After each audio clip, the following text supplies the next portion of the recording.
Само една разлика между дълги живот и добрата вечеря. При вечерята сладкото идва накрая. Робърт Луис Стивенсън, поздравления за цялото представяне и наистина за цялото представяне през седмицата, защото бяхте всички уникални, старахте се много, казахте себе си, за което е най-важното. Храната е вдъхновение. Така че благодаря на всички. Заповядайте. Супер.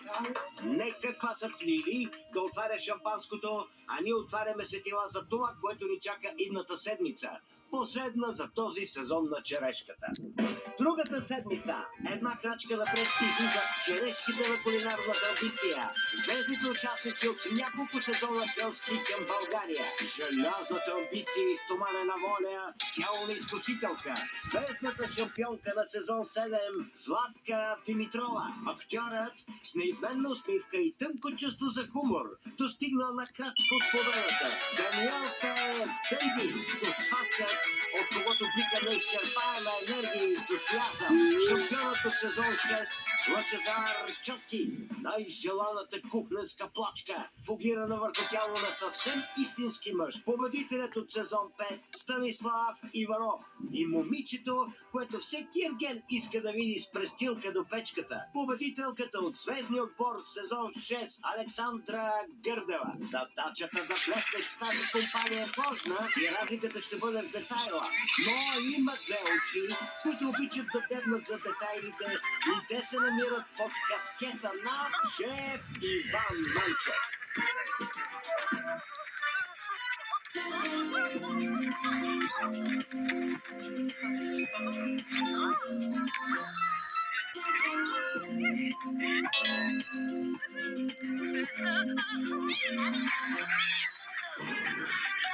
Семейството на генерал Линков е било убито от Тръмп. И той вини Америка. Предстои терористичен удар. Според сведенията, получени от Скола, Ню Йорк ще бъде използван С4. Има право да знае, че Нина беше простреляна. Няма да е разумно, Скола е под прикритие. Какво става по дяволите? Искам да се припаса. Това не го решаваш ти. Всъщност, точно аз решавам. Как си? Ами, бебето? Приятел се тихо. Обичам се. И аз те обичам.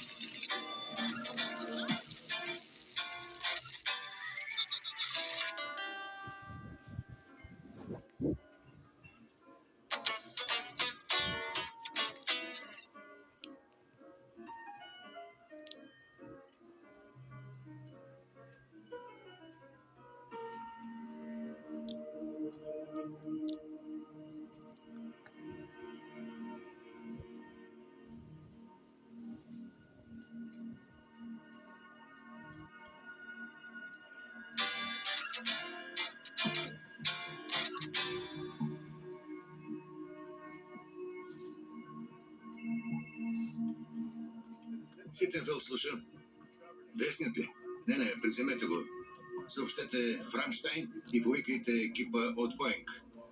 Аз тръгвам.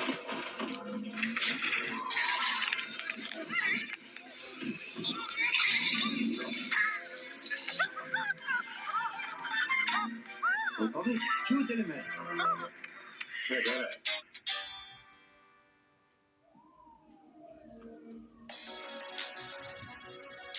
Как мина прегледът? Чудесно, лекарите още ги изследват, но и Нина и бебето са добре, въпреки станалото в Рим. Още не мога да повярвам, било е на косъм тиф.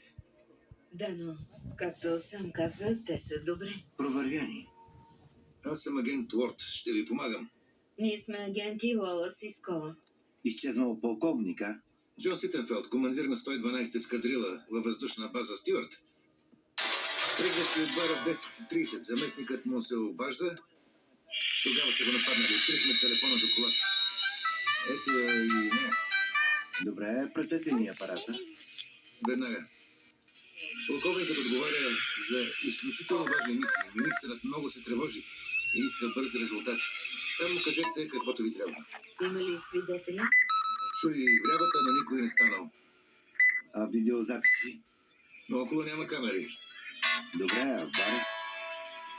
Управителят идва насам. Да, видях го.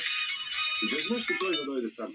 Обикновено идва с жена или си намира. Без нощи. Да, но пак привлече вниманието. Някакъв отиде да се заяжда с него. Добре, защо? Не знам, не ги чувах. Имате ли камери? Да, зад бара. Крия ми я, иначе клиентите се изнервят. Полковникът го няма почти 12 часа. А както знаем, от тук шансовете му намаляват на работа. Поискате ли откуп? Не, едва ли ще поискат. Опа. На държавна заплата. Всички знаем какво значи това. А камерата в бара? Преглеждам записите. Ситенфелд пристига в 9:12, изпива един коктейл и си седи сам до следния момент.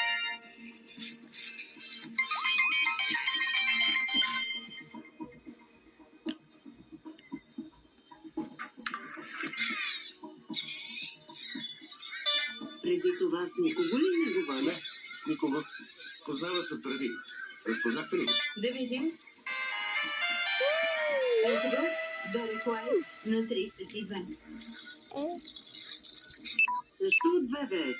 Вече не. Преди 2 месеца ударил офицер и го отстранили. Някаква връзка с жертвата? Не се служили заедно. Уайт е бил от спецоперация, полковникът е логистик. Момент. Съпругата на Уайт е асистентка на полковника. Често са си пишели, а съобщенията са пълни с сърчица. Бяха в неговия телефон, не са само приятели. Поискай заповед. Добре. Дерек Уайт, ФБР, да поговорим. Отворете.